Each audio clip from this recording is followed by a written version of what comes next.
ಇವತ್ತು ಸ್ವಲ್ಪ ಡಿಫ್ರೆಂಟ್ ಆಗಿದ್ದು ಬೇಗನೆ ಆಗುವಂತಹ ಪಾಯಸ ತೋರಿಸ್ತಾ ಇದ್ದೇನೆ.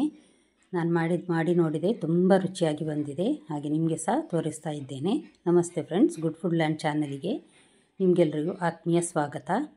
ಇಲ್ಲಿ 2 ಟೇಬಲ್ ಸ್ಪೂನ್ನಷ್ಟು ನಾನಿಲ್ಲಿ ಬಾಸ್ಮತಿ ಅಕ್ಕಿ ತೆಗೆದುಕೊಂಡಿದ್ದೇನೆ. ಯಾವುದೇ ಬೆಳ್ತಿಗೆ ಅಕ್ಕಿ ತೆಗೆದುಕೊಳ್ಬಹುದು. 2 ಟೇಬಲ್ ಸ್ಪೂನ್ನಷ್ಟು ಹೆಸರು ಬೇಳೆ ಇಷ್ಟೇ. ಇದನ್ನು ಚೆನ್ನಾಗಿ ಪರಿಮಳ ಬರುವವರೆಗೆ ಹುರಿಬೇಕು.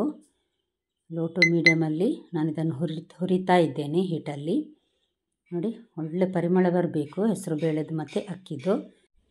ಅಷ್ಟೊತ್ತಿಗೆ ಒಂದು ಪಾತ್ರೆಗೆ ನಾನು ಒಂದು 10 ಬಾದಾಮಿ ಮತ್ತು 10 ಗೇರು ಬೀಜ, ಇಡೀ ಗೇರು ಬೀಜ ಹಾಕಿ ಇಟ್ಟಿದ್ದೇನೆ ನೀರಲ್ಲಿ. ಈಗ ಇದನ್ನು ಚೆನ್ನಾಗಿ ಹುರಿದಾಗಿದೆ ನೋಡಿ. ಅಕ್ಕಿ ಬಿಳಿ ಬಿಳಿಯಾಗಿ ಕಾಣ್ತಾ ಇದೆ. ಒಂದು ಕಪ್ಪಿಗೆ ಹಾಕ್ತಾ ಇದ್ದೇನೆ, ಟಂಬ್ಲರಿಗೆ ಹಾಕಿ ಇದನ್ನು 1-2 ಸಲ ತೊಳೆಯುವ ನಂತರ 1 ಗಂಟೆ ಗೇರು ಬೀಜ ಬಾದಾಮಿನ ಜೊತೆ ನೆನೆ ಹಾಕಲಿಕ್ಕೆ ಇಡುವ. 1 ಗಂಟೆ, ಕನಿಷ್ಠ ಅರ್ಧ ಗಂಟೆ ಆದರೂ ಇದು ನೆನಿಬೇಕು. ಈಗ ನೋಡಿ 1 ಗಂಟೆ ಆಗಿದೆ. ಇದೆಲ್ಲವನ್ನು ಮಿಕ್ಸರ್ ಜಾರಿಗೆ ಹಾಕ್ತಾ ಇದ್ದೇನೆ.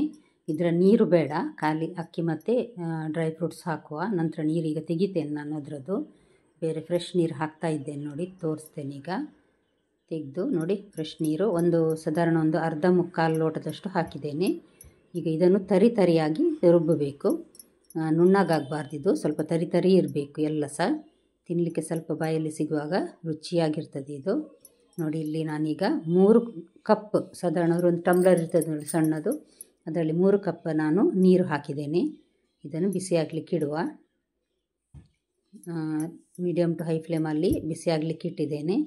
ಇದು ಬಿಸಿ ಆಗ್ತಾ ಬರ್ತಾ ಇದೆ ಅನ್ನುವಾಗ ನಾವಿಲ್ಲಿ ಗ್ರೈಂಡ್ ಮಾಡಿಟ್ಟ ಅಕ್ಕಿ ಮತ್ತು ಹೆಸರುಬೇಳೆ ಡ್ರೈ ಫ್ರೂಟ್ಸಿನ ಮಿಶ್ರಣ ಹಾಕುವ. ಒಂದು ಅರ್ಧ ಕಪ್ಪಿನಷ್ಟು ನೀರು ಹಾಕಿ ಮಿಕ್ಸಿ ತೊಳೆದು ನೀರು ಹಾಕಿದ್ದೇನೆ ನಾನು ಇದಕ್ಕೆ.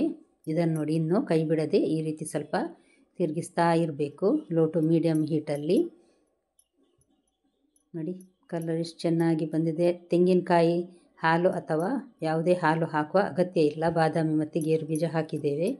ಹಾಗಾಗಿ ಇದು ಚೆನ್ನಾಗಿ ಕುದೀತು ಅನ್ನುವಾಗ ಬೆಲ್ಲ ಹಾಕುವ. ಸಾಧಾರಣ ಒಂದು 2-3 ಅಚ್ಚಿನಷ್ಟು ನಾನು ಹಾಕಿದ್ದೇನೆ. ಅಂದರೆ ಸಾಧಾರಣ ಒಂದು 1/4 kg ಸ್ವಲ್ಪ ಕಡಿಮೆ. ನೋಡಿ, ದಪ್ಪ ಆಗ್ತಾ ಬಂತು. ಇವಾಗ ಚೆನ್ನಾಗಿ ಬೆಂದಿದೆ, ಇದು ದಪ್ಪ ಆಗಿದೆ. ಯಾಕಂದ್ರೆ ನಾವು ಆಲ್ರೆಡಿ ಅದನ್ನು ಹುರಿದಿದ್ದೇವೆ ನೋಡಿ. ಹಾಗಾಗಿ ಈಗ ಏಲಕ್ಕಿ ಪುಡಿ ಹಾಕಿದರೆ ಕೊನೆಗೆ ನಮಗೆ ರುಚಿಯಾದ ಈ ಪಾಯಸ ರೆಡಿ ಆಯಿತು. ಎಕ್ಸ್ಟ್ರಾ ಟೇಸ್ಟಿಗೋಸ್ಕರ 1 ಟೇಬಲ್ ಸ್ಪೂನ್ನಷ್ಟು ತುಪ್ಪವನ್ನು ಕೊನೆಗೆ ಹಾಕಿ ಗ್ಯಾಸ್ ಆಫ್ ಮಾಡಿ ಬಿಟ್ಟಿದ್ದೇನೆ. ಇನ್ನೊಂದು 1/4 ಗಂಟೆ ಹಾಗೆ ಬಿಟ್ಟು ನಂತರ ಸವಿಯಬಹುದು. ದಯವಿಟ್ಟು ಸಬ್ಸ್ಕ್ರೈಬ್ ಮಾಡಿ, ಹಾಗೂ ಇಷ್ಟ ಆಯಿತು ಅಂತ ಅನಿಸಿದರೆ ಲೈಕ್ ಬಟನನ್ನು ಪ್ರೆಸ್ ಮಾಡಿ ಫ್ಯಾಮಿಲಿ ಫ್ರೆಂಡ್ಸಿಗೆ ಶೇರ್ ಮಾಡಿ. Thank you for watching.